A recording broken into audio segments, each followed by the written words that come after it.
হাঁটায় খুঁত লিপির? কই না তো, সেরকম তো কিছু শুনিনি। ও আচ্ছা সুনন্দা, তুমি তো লিপিকে বিয়ের আগেই দেখেছিলে তাই না? হ্যাঁ, আমি আর বাবাই তো ওদের বাড়ি গিয়েছিলাম। তখন ও নিজেই জল টল নিয়ে এলো। কই তখনও তোর হাঁটায় কোনো প্রবলেম দেখিনি। লিপিকে মেয়ে হিসেবে তোমার কেমন লেগেছিল? আমার আর বাবার তো সেই দিনই ওকে খুব পছন্দ হয়ে গিয়েছিল।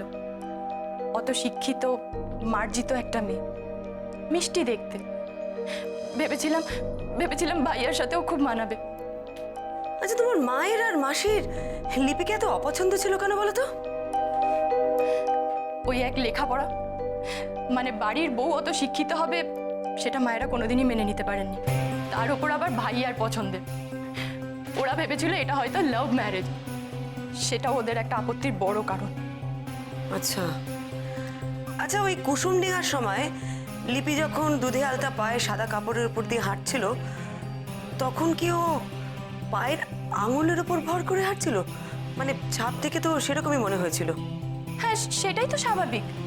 মানে ওই দুধে আলতা ভেজা পায়ে হাঁটা, তার উপর আবার ওর শাড়ির নিচের দিকটাও না ভিজে গিয়েছিল, তাই ও ওভাবে হাঁটছিল। মায়েদের তো খুদ ধরা একটা স্বভাব দাঁড়িয়ে গেছে। তোমার বাড়ির লোকেদের ধারণা যে লিপির আগের থেকে কোনো রোগ ছিল। তোমারও কি তাই মনে হয় সুনন্দা? না পরমাদি, ওর কোনো প্রবলেম ছিল না। She was a gem of a girl. পরমাদি, আমি তোমাকে বলছি, তুমি প্লিজ লিপির এরকম কি করে হলো সেটা তুমি খুঁজে বের করো। আর তাতে যদি আমাদের বাড়ি কেউ দোষী প্রমাণিত হয় তাহলে হোক। আমি চেষ্টা করব, ভীষণভাবে চেষ্টা করবো। আচ্ছা শম্পা এসেছে? হ্যাঁ, ওকে আমার ঘরে বসিয়েছি।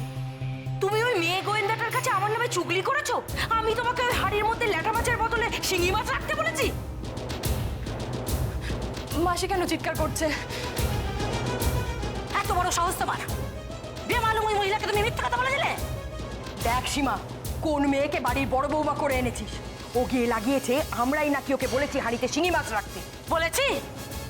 হ্যাঁ বলেছেন তো। আমি আপনাকে জিজ্ঞেস করতে গেলাম আর আপনি বলেন শিঙি মাছ রাখতে। বাবা বাবা মাও ওখানে ছিলেন কিন্তু আমাকে বারণ করেননি। আমি জানতাম না বলেই না জিজ্ঞেস করতে গেছিলাম। আমার পোড়া কপাল! কি কুক্ষণে মুহূর্তে আমি তোর ছেলের বিয়েতে এসেছিলাম। ছাড়া এই যে আমি তোমাকে কাজটা করতে বলেছিলাম বলে তুমি করেছো। কেন তুমি কি কচি খুকি না হাওয়া গোবা? আমি বলেছি বলে তুমি কাজটা করেছো? হ্যাঁ, হাত থেকে তামাক খেয়ে গেলে জানতেই পারলাম না। আচ্ছা, তোমরা কি শুরু করেছো বলো তো? দেখো, আমি তোমাদের কাছে হাত জোর করে রিকোয়েস্ট করছি, এভাবে নিজেদের মধ্যে অশান্তি করো না।